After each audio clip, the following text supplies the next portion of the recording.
37장. 이 보고를 들은 히스기야 왕도 옷을 찢고 회개의 굵은 마대 베옷을 입고서 하나님의 성소에 들어갔다. 그러고는 왕궁 관리 엘리야김과 서기관 셈나와 원로 제사장들을 아모스의 아들 예언자 이사야에게 보냈는데 그들도 모두 회개의 베옷을 입었다. 그들이 이사야에게 말했다. 히스기야 왕의 말씀입니다. 오늘은 참담한 날입니다. 위기가 닥쳤습니다. 지금 우리는 아기 낳을 때가 되었는데 출산할 힘이 없는 여인 같습니다. 당신의 하나님께서는 랍사게가 한 말을 들으셨겠지요? 살아계신 하나님을 모독하려고 아시리아 왕이 보낸 그자의 말입니다. 당신의 하나님께서는 결코 가만히 있지 않으시겠지요? 이사야여, 우리를 위해 기도해 주십시오. 이곳에 남아 요새를 지키고 있는 우리를 위해 기도해 주십시오. 그때 히스기야 왕의 신하들이 이사야에게 와서 이렇게 말하니 이사야가 대답했다. 당신들의 주인에게 이렇게 전하십시오. 하나님의 메시지다. 네가 들은 말, 아시리아 왕의 종들이 나를 조롱하며 했던 그 말에 동요할 것 없다. 내가 친히 그를 처리할 것이다. 그가 나쁜 소식을 듣고 그 일을 처리하러 자기 나라로 황급히 돌아가게 만들 것이다. 그는 거기서 살해될 것이다. 비명 행사할 것이다. 랍사게가 떠나 림나와 전쟁하고 있는 아시리아 왕에게 갔다. 왕이 라기스를 떠났다는 소식을 들었기 때문이다. 바로 그때 아시리아 왕이 에티오피아 왕 디르하가가 자신을 치러 진군해 오고 있다는 첩보를 듣게 되었다. 그는 즉시 히스기야에게 사신들을 보내어 이런 메시지를 전하게 했다. 너는 순진하게 믿는다만 내 하나님에게 속지 마라. 예루살렘은 아시리아 왕에게 무너지지 않을 것이라는 거짓 약속에 휘둘리지 마라. 머리를 좀 굴려보아라. 아시리아 왕이 모든 나라에게 한 일을 둘러보란 말이다. 하나씩 줄줄이 짓밟히고 말았다. 그런데 너라고 피할 수 있을 것 같으냐? 그 나라들, 내 선왕들이 멸망시킨 나라들, 고산, 하란, 레셉, 들라살에 있는 에덴 민족 중에 대체 어느 나라, 어느 신이 자기 백성을 구했단 말이냐? 주위를 둘러보아라. 하맛 왕, 아르밧 왕, 스발와임 성읍의 왕, 헤나 왕, 이와 왕, 그들은 지금 모두 어디에 있느냐? 히스기야가 사신들에게서 편지를 받아 읽었다. 그러고는 하나님의 성소에 들어가 하나님 앞에 편지를 펼쳐 놓았다. 히스기야가 하나님께 기도했다. 그룹 천사들 위에 앉아 계신 만군의 하나님, 주님은 하나님, 오직 한 분이신 하나님, 세상 모든 나라를 다스리신 하나님이십니다. 주님은 하늘과 땅을 지으신 분입니다. 오 하나님, 귀 기울여 들어주십시오. 오 하나님, 눈여겨보십시오. 사네립이 보내온 저 말, 살아계신 하나님을 모욕하는 저 말을 들어보십시오. 오 하나님, 과연 그의 말대로 아시리아 왕들은 모든 나라, 모든 강토를 초토화시켰습니다. 그 나라의 신들을 쓰레기통에 쳐놓고 불살랐습니다. 하지만 대단한 업적이 못 되는 것은 본래 그것들은 신이 아니기 때문입니다.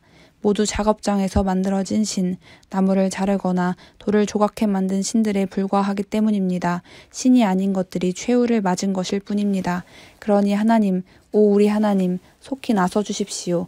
그의 손에서 우리를 구원해 주십시오. 그리하여 땅 위의 모든 나라가 주께서 오직 주님만이 하나님이신 것을 알게 해주십시오. 그때 아모스의 아들 이사야가 히스기야에게 사람을 보내어 말을 전했다.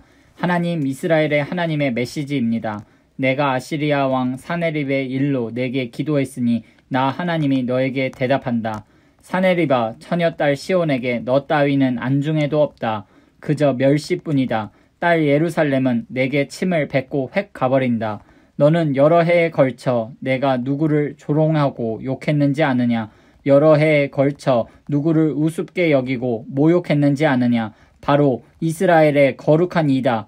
너는 내 종들을 통해 주를 조롱했다. 그리고 자랑했다. 나는 전차 부대로 가장 높은 산 꼭대기까지 올라갔고 레바논의 가장 깊은 곳까지 들어가 그 거대한 백향목들, 그 멋진 잣나무들을 다 베어 넘어뜨렸다. 나는 산 위 가장 높은 곳을 정복했고 숲속 가장 깊은 곳을 탐험했다. 나는 우물을 파서 실컷 마셨다. 내가 발로 한번 걷어차자 이집트의 유명한 강들이 모두 말라버렸다. 너는 듣지 못했느냐? 그 모든 일 뒤에 내가 있었다는 소식을. 이는 오래전부터 내가 세운 계획이었고 이제 실행에 옮기고 있는 것뿐이다. 나는 너를 도구로 사용해서 강력했던 성읍들을 무너뜨려 잔해더미로 만들었고 그곳의 주민들을 절망과 당혹과 혼란 속에 빠뜨려서 그들을 가뭄 만난 식물처럼 축 처지게 시든 묘목처럼 지지러지게 만들었다. 나는 우쭐대는 내 허세와 왔다 갔다 하며 내가 벌이는 일들과 나에 대해 갖고 있는 불끈하는 내 마음을 잘 알고 있다. 나에 대한 너의 사나운 분노, 계속해서 내 귀에 들리는 너의 날뛰는 그 오만 때문에 내가 네 코에 갈고리를 꿰고 네 입에 재갈을 물릴 참이다. 누가 주인인지 내게 보여주겠다.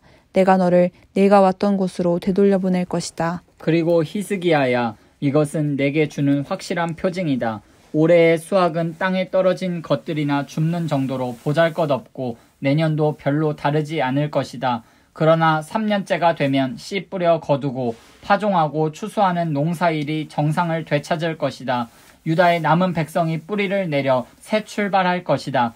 예루살렘의 남은 백성이 다시 움직일 것이다. 시온산에 살아남은 자들이 다시 일어설 것이다. 만군의 하나님의 열심히 이 모든 일을 이룰 것이다. 마지막으로 아시리아 왕에 대한 하나님의 말씀입니다. 걱정할 것 없다. 그는 이 성에 들어오지 못하고 이리로 화살 하나도 쏘지 못할 것이다. 공격 축대를 쌓기는커녕 방패 한번 휘두르지 못할 것이다. 그는 자기가 왔던 길로 되돌아가게 되리라. 이 성에는 한 발자국도 들이지 못할 것이다. 하나님의 포고다. 이 성은 내가 내 손으로 지켜 구원할 것이다. 나 자신을 위해 또 나의 다윗 왕조를 위해. 그러고 나서 하나님의 천사가 내려와 아시리아 진영을 쳤다. 그러자 아시리아 사람 18만 5천 명이 죽었다. 동이 틀 무렵 그들 모두가 죽어 있었다. 주검뿐인 군대가 된 것이다. 아시리아 왕 사네립은 거기서 재빨리 빠져나와 니느웨로 돌아갔다. 그가 자기의 신 니스록의 신전에서 예배하고 있을 때 그의 아들 아드람멜렉과 사레셀이 그를 죽이고 아라랏 땅으로 도망쳤다. 그의 아들 에살핫돈이 뒤를 이어 왕이 되었다.